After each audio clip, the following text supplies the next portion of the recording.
అమరావతిని చట్టబద్ధం చేసిన సందర్భంగా థ్యాంక్ యూ మోడీ అని చంద్రబాబు పిలుపు మేరకు పెద్ద ఎత్తున ర్యాలీ చేయడం ఆనందంగా ఉందని ఎమ్మెల్సీ పేరాబత్తుని రాజశేఖర్ అన్నారు.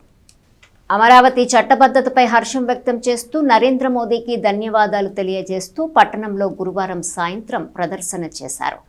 ఎమ్మెల్సీ పేరాబత్తుని రాజశేఖర్ మాట్లాడుతూ అమరావతి దేవతల రాజధాని అని అక్కడ రాక్షసులకు తావులేదన్నారు. బిల్లుకు సహకరించిన ప్రధానమంత్రి మోదీకి హృదయపూర్వక ధన్యవాదాలు తెలియజేశారు. రాజధానిపై మాజీ సీఎం జగన్ మాటలు పిచ్చివాడి తరహాలో ఉన్నాయని విమర్శించారు. ఎమ్మెల్సీ ఆలపాటి రాజేంద్ర ప్రసాద్ మాట్లాడుతూ ఆంధ్రప్రదేశ్కి ఒకటే రాజధాని అమరావతి అని, అదే ప్రజా రాజధానిగా చెప్పారు. కులాలు, మతాలు, ప్రాంతాలు, వర్గాల సమన్వయంతో అమరావతి రాజధాని కల నెరవేరిందని చెప్పారు. కార్యక్రమంలో పలువురు టీడీపీ నాయకులు, కార్యకర్తలు పాల్గొన్నారు.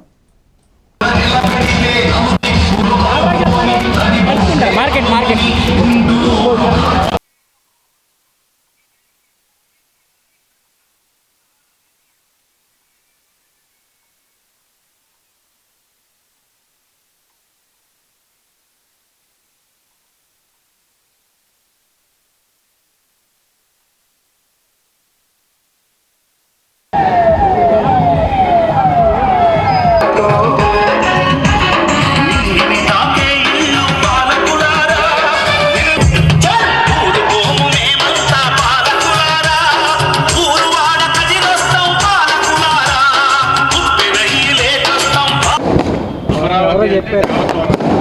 ఇక్కడ రాక్షసులకు తావలేదు అంటే రాక్షసులకి ఎవరు తెలుసు కదా మీకు. ఈరోజు జగన్మోహన్ రెడ్డి మాట్లాడుతున్నాడు మచిలీపట్నం, విజయవాడ, గుంటూరు మానవీకరణని కొత్త ప్రపోజల్. మరి ఆయన అధికారంలో ఉన్నప్పుడు ఏం చేశాడు? ఈ ప్రపోజల్ని మడిసి ఎక్కడ పెట్టుకున్నాడు?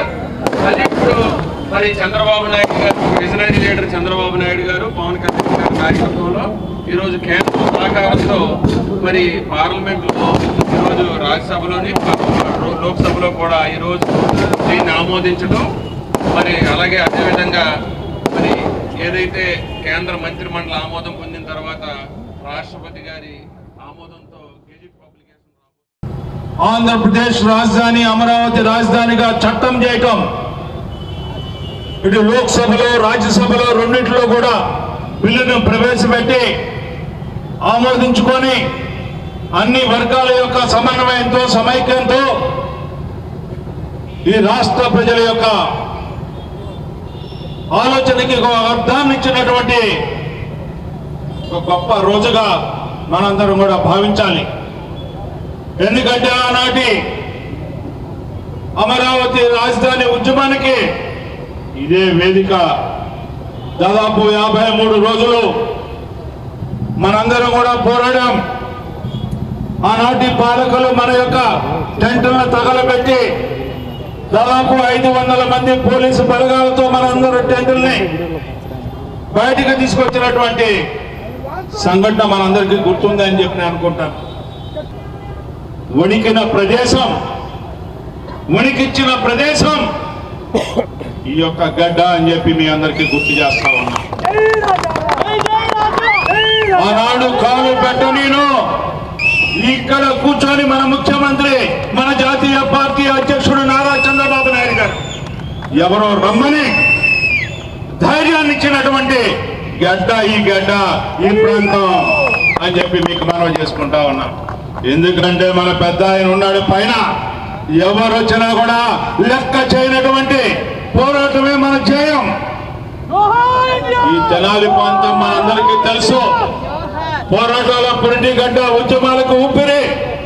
అలాంటి ప్రాంతం నుంచి ఆనాడు శంఖారావం పూరించాం.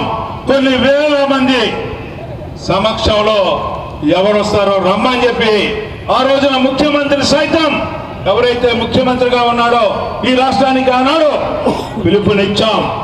అమరావతిని ఎవరు ఆపలేరని చెప్పి ఆ రోజే చెప్పాం. ఏదైతే నువ్వు చేసిన ప్రయోగాలు, నువ్వు చేసిన మోసాలు, నువ్వు చేసిన దగాలు, నువ్వు చూపించినటువంటి మాయ మాటలు ప్రజలు తొందరగానే గుర్తించారు. ఒక్కసారి అన్నావు కదా అని చెప్పి మరొక్కసారికి అవకాశం లేదు, ఈ రాష్ట్రంలో నువ్వు పరిపాలించే అర్హత లేదు అని చెప్పి 175కి 164 సీట్లు గెలిపించి ఒకే రాష్ట్రం, ఒకే రాజధాని, అదే అమరావతి, అదే